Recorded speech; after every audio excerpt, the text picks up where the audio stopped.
Ladies and gentlemen, welcome to another episode of We Need to Talk. This is episode 413. I want to give a special shout out to everybody who has been supporting the show. If you would like to support the show, please look in the description box underneath the broadcast, and you will be able to see all the different ways you can support the show. Maybe you may want to donate. You may want to go to the online store.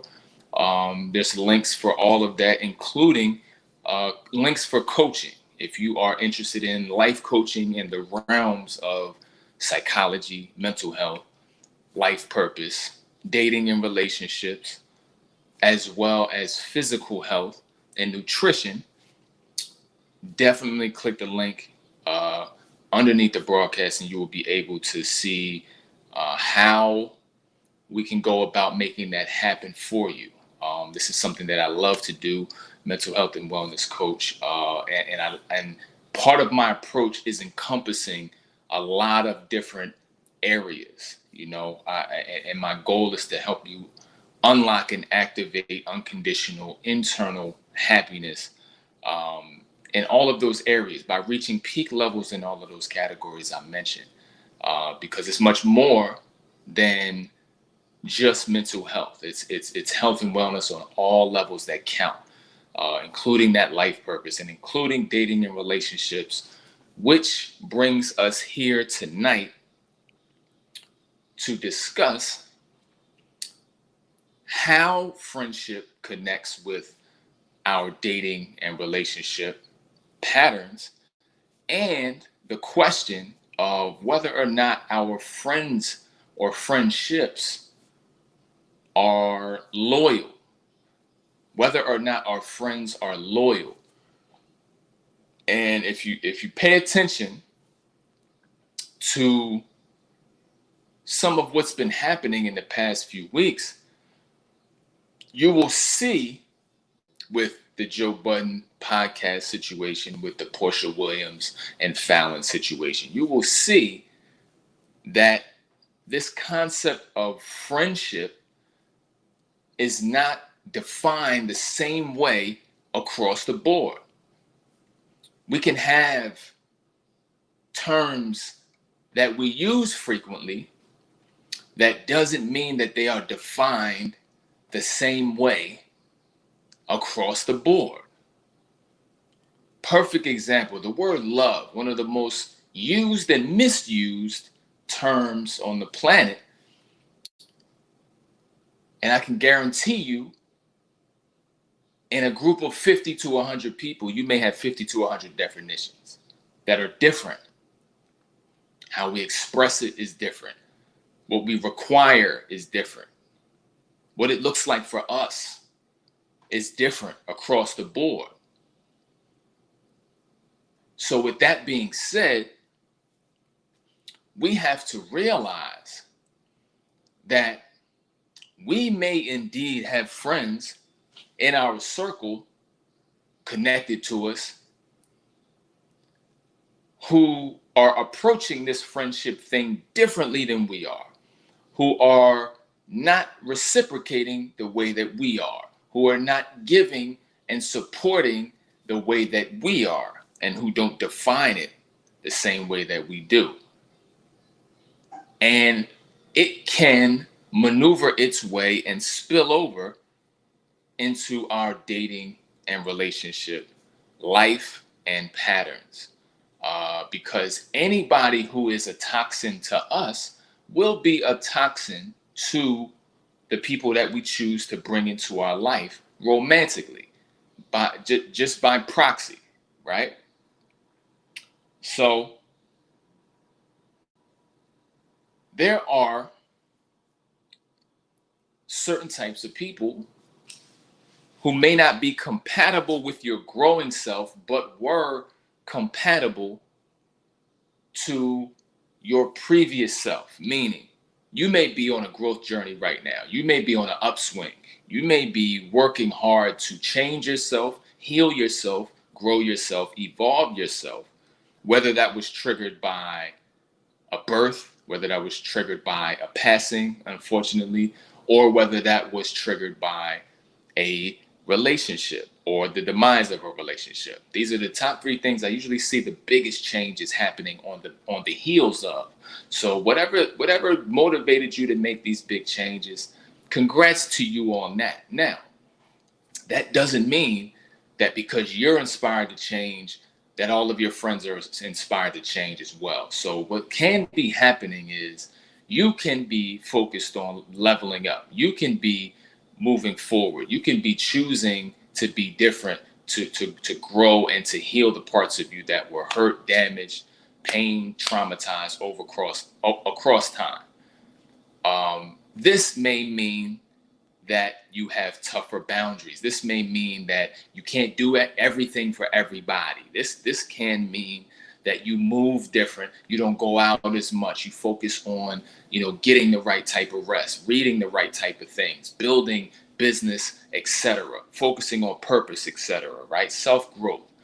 These things become important to you. That does not mean that it becomes important to the friends around you. And just because somebody has been a friend since elementary school, middle school, does not mean that they are still compatible with your emerging self. If you are on a growth journey, you are growing. To grow inherently means to change in a positive way.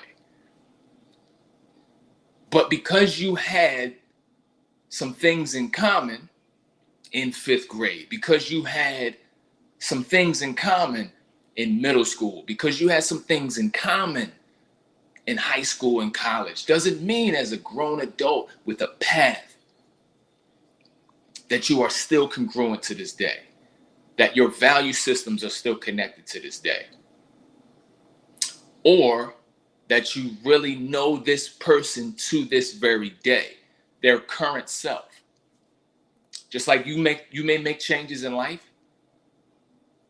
other people may change in life too. Your friends may have gone through certain things, may not choose to heal, may not choose to grow, may become worse, may feel worse, may express themselves differently to you,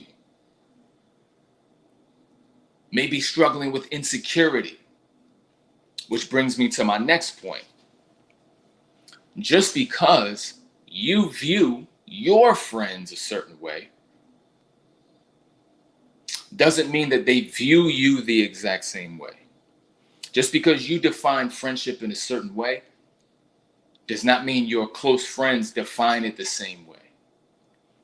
So you could look at your friends as partners, nostalgia, right?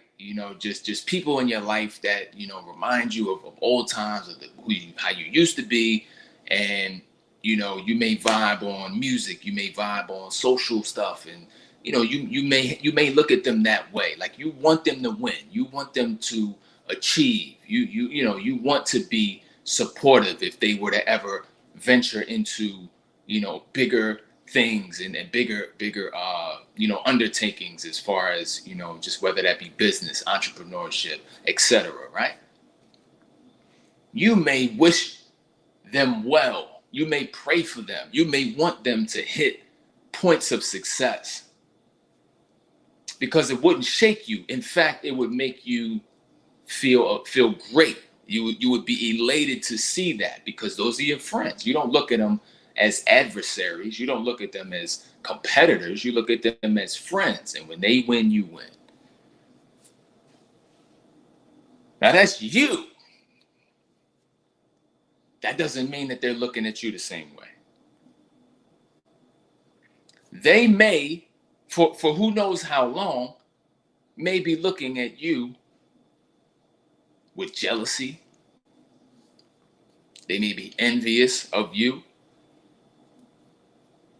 They may want to be you in certain ways. They may hate on you internally or externally behind the scenes. And what's more, you may have, or they may have more than you have. Maybe financially, maybe they have a partner right now, romantically, right? On paper, they may have a lot more than you have. Yet they are still harboring jealousy and resentment towards you and look at you as an adversary slash competitor, right? And you unknowingly, because they didn't say it to you, you don't have any suspicions that this is going on behind the scenes. But there are some shaky actions, because it always comes out in the actions. But because they're your best friend, you sweep it under the rug. Because they're your best friend, you don't even let your mind go there. Because they're your best friend, you rationalize it. Sometimes you even take some of the blame for whatever they do out of jealousy, and you refuse to look at it for what it exactly is because of fear of what it means. If you had to come to grips with the reality that some of your friends who've been around you this long are actually enemies in disguise, right? And have your worst interests at heart. What that means is you would now be at a crossroads and you would have to make a choice that's very uncomfortable, especially if there's been a long period of time, right? But I'm here to tell you that any sacrifice you have to make to ensure that you as a person, as a whole, are protected and your energy is protected and that your growth and evolution is protected and that you are adequately supported is a sacrifice that you may need to make.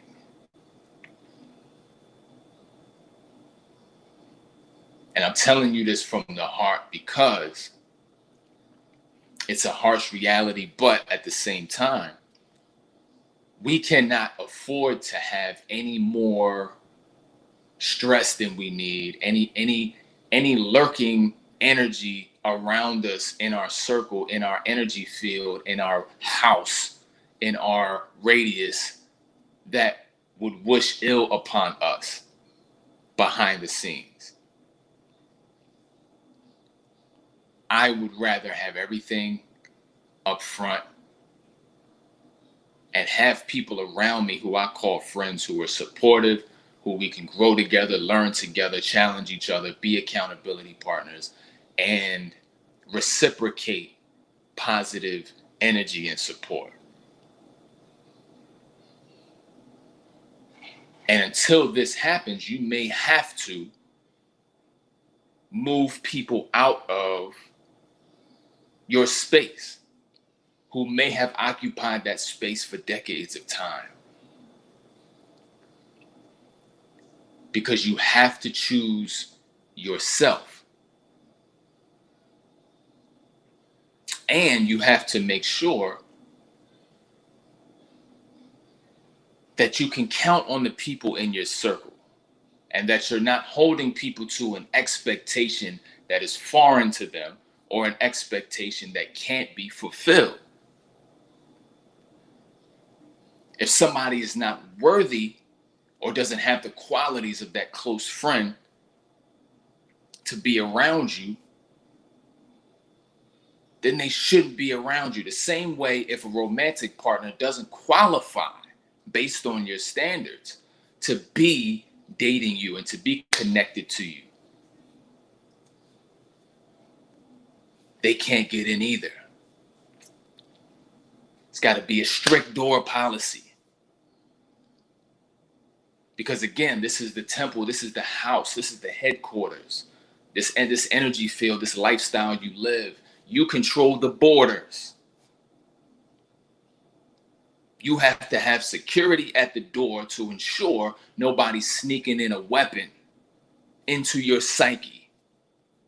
Nobody's sneaking in jealousy and envy and all of these different insecurities and projecting them onto you from close proximity because they're your friend from way back, day one, right? Day ones can betray you too.